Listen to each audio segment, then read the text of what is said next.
ભાઈએ ની તો ન્યા આભે આંબી જાવે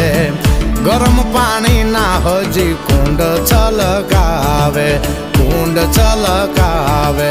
કુંડ છલકાવે માનવ પાવન કરી સ્નાન જઈને થાયું માનવ પાવન